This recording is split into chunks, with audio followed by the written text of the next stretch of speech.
down on Zebulun, on Naphtali's long night. A shadow and a heavy hand, no promise of the light.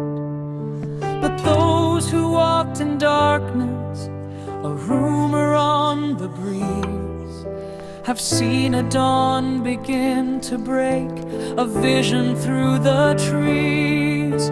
For unto us a child is born, a son is given now.